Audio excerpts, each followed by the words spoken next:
স্বাগত আরেকবার, দেখছেন আশার বাংলাদেশ। জি মহসিন সাহেব, আমরা যেটি জানতে চাচ্ছি যে এই যে সরকারের বিভিন্ন এজেন্সির মধ্যে একটা সমন্বয় করা, এই কাজটি কতটুকু চ্যালেঞ্জিং, সেখানে কোঅপারেশন কতটা পাওয়া যায়? এটা অবশ্যই চ্যালেঞ্জিং। তবে যখন দেখা যাচ্ছে যে এলজিইডির, আপনি জানেন যে এলজিইডির 98% কিন্তু আমাদের জনবল হচ্ছে উপজেলা লেভেলে, এবং সেখানে আমাদের এবং ডিস্ট্রিক্ট লেভেলে আমাদের যে নির্বাহী প্রকৌশলী আছেন এবং উপজেলাতে উপজেলা প্রকৌশলী, তাদের একটা বিশাল ভূমিকা আছে ওই এলাকার উন্নয়নের জন্য।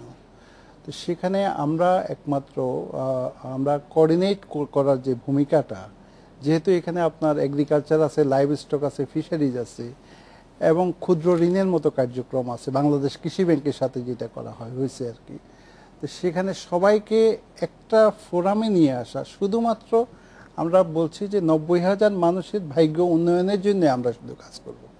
এবং এখানে কোনো ধরেন মিডিয়া, যেমন রোড কনস্ট্রাকশনের জন্য কন্ট্রাক্টর নিয়োগ, এই ধরনের কিছু না।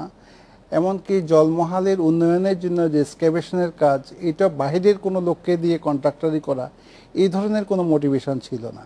যে লোকগুলোকে আমরা সংগঠিত করছি তাদের অ্যাকাউন্টে সরাসরি প্রজেক্টের টাকা ওখানে গেছে, এবং তারাই আপনার এই আমরা শুধু টেকনিক্যাল সাপোর্টটা তাদেরকে দিছি।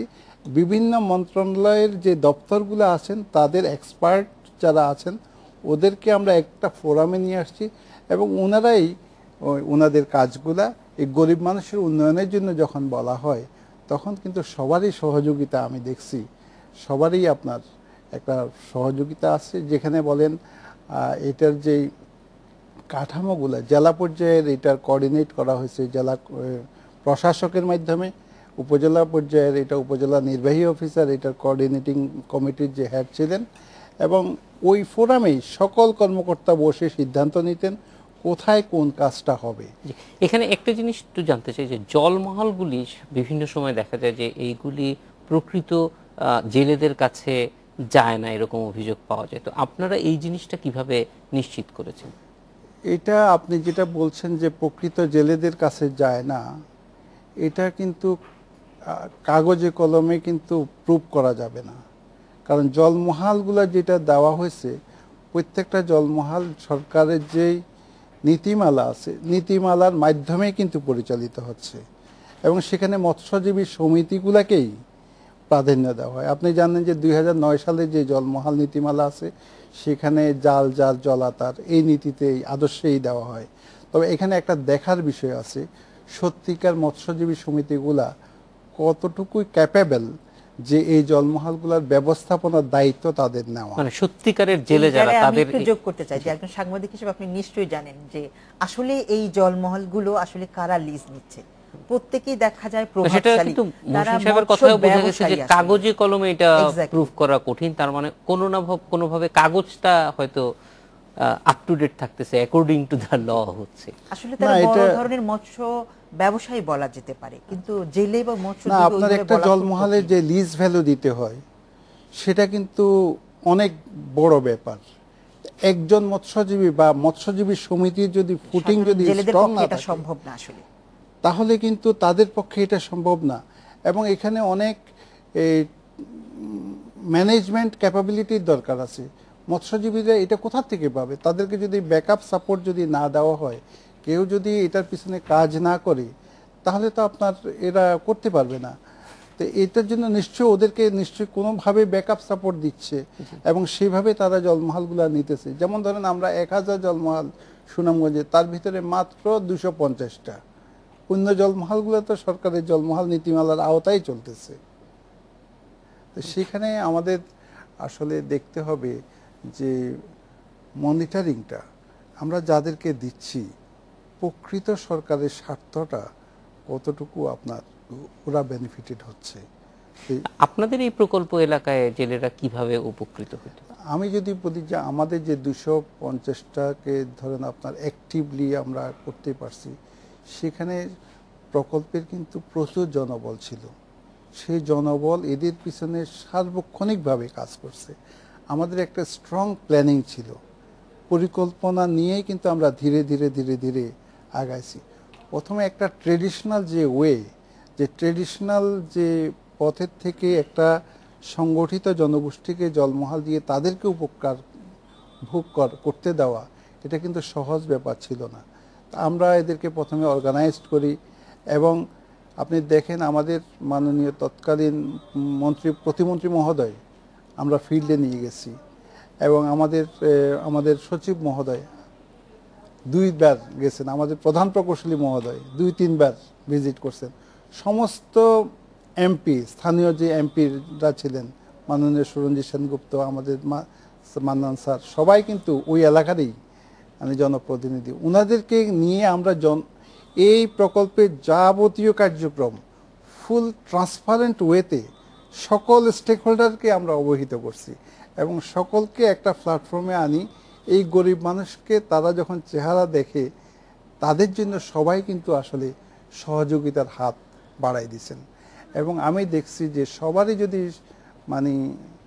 টার্গেট থাকে যে এরকম দারিদ্র্য বিমোচনের জন্য, তাহলে আমি আমার প্রকল্পে যদি দেখি যে ইম্প্যাক্ট স্টাডি রিপোর্টগুলো দেখি, যে সেখানে দেখা যাচ্ছে যে ম্যালনিউট্রিশন, অ্যাকুইট যে ম্যালনিউট্রিশন এবং আদার্স যে ইন্ডিকেটার্সগুলার, এগুলার এই গত 10 বছরে একটা এই দৃশ্যমান একটা পরিবর্তন আমরা দেখতে পারি। এবং সুনামগঞ্জে যদি আপনি দেখেন প্রায় 352 কিলোমিটার রাস্তা যেটা করা হয়েছে, এটা করার পরে আগে যেখানে তাহেরপুরে যাইতে 2004 সালের কথাও যদি ধরি, তাহেরপুরের থেকে সুনামগঞ্জ টাউনে আসতে 5 ঘন্টার মতো লাগতো, 5-6 ঘন্টা। একজন লোক এসে আবার ফেরত যাবে তাহেরপুর, এইরকম কিন্তু অবস্থা ছিল না। এলজিডি এই রাস্তাঘাট এবং কমিউনিটি লেভেলের এই রাস্তাঘাটগুলো হওয়াতে এখন 1 ঘন্টার ভিতরে তারা কিন্তু আসতেও পারে এবং ওখানে পৌঁছতে পারে। এতে করে দেখা যাচ্ছে যে মানুষের মোবিলিটি, বিশেষ করে মহিলাদের জন্য আপনি দেখেন তাদের যে হেলথ ফ্যাসিলিটিসগুলো পাওয়া সরকারের, এবং এডুকেশনের জন্য বাচ্চাদের যে স্কুলে যাওয়া এবং আসা, আপনি একটু বৃষ্টি হলে কিন্তু কাদায় জর্জরিত হয়ে যায়, সেখানে তো ছেলেরাও যাইতে পারে না, মেয়েদের কথা আপনার দূরে থাকেন, এবং টিচাররাও কিন্তু স্কুলে যাইতে পারে না। তো সেখানে যদি একটা সিম্পল ব্লক রোড, যে রাস্তাটা মাত্র আমরা এখানে দেখানো হয়েছে মাত্র 500 মিটার রাস্তা, 500 মিটার রাস্তা আমরা তখন করছি মাত্র 10 লাখ টাকা দিয়ে। তো এই পুরো 3টা গ্রামের ভিতরে পুরো মোবিলিটি আপনার চেঞ্জ হয়ে গেছে। এইবার যদি 352 কিলোমিটার দেখেন, টোটাল সুনামগঞ্জের ভিতরে যে 5 লাখ জনগোষ্ঠী বলছেন, সবারই মোবিলিটি অনেক অনেক বৃদ্ধি হয়েছে আপনার। আচ্ছা শিউলি, আপনার কাছ থেকে একটু জানতে চাইবো যে এই যে নারীদের পরিবর্তনের কথা বলেছে, ম্যাল নিউট্রিশন থেকে অনেক ডেভেলপ হয়েছে, এই জিনিসগুলি আপনারা কতটুকু ফিল্ড ভিজিটে গিয়ে দেখেছেন? আসলে আমরা এখানে গিয়ে অনেক পরিবর্তনই দেখেছি। একটা সময় ওই জায়গাতে এমন ছিল যে মহিলারা হয়তো ঘর থেকেই বের হতো না, এবং আপনি নিশ্চয়ই জানেন যে ওই এলাকা আসলে ছোট ছোট চরে, দ্বীপের মতো, অধিকাংশ সময় প্রায় পানিতে ডুবে থাকে, বছরে প্রায় 9 মাসই। তো সেই জায়গায় মহিলাদের মোবিলিটি, চলাচল খুবই কম ছিল।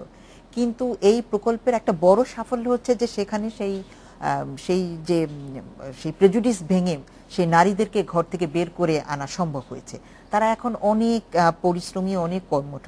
তাদেরকে ক্ষুদ্র ঋণ এবং প্রশিক্ষণ দিয়ে এমন একটা জায়গায় নিয়ে যাওয়া হয়েছে যে তারা এখন বিভিন্ন রকম ব্যবসা, কৃষি, বিভিন্ন রকম আয়বর্ধক কর্মকাণ্ডে নিয়োজিত। এবং এই প্রকল্প এরিয়ার বেশ কয়েকজন নারী পুরো বাংলাদেশে শ্রেষ্ঠ স্বাবলম্বী নারী হিসেবে সরকারের কাছ থেকে স্বীকৃতি লাভ করেছে। এটা হচ্ছে একটা বড় প্রমাণ। আরেকটা হচ্ছে যে এই প্রকল্পের যে বিষয়টি মোহসেন সাহেব বলছিলেন, যে এখানে কোনো কন্ট্রাক্টর বা কোনো বাইরে থেকে কোনো ঠিকাদার নিয়োগ করা হয়নি। এবং খুব ইন্টারেস্টিং হচ্ছে যে এই ঠিকাদারির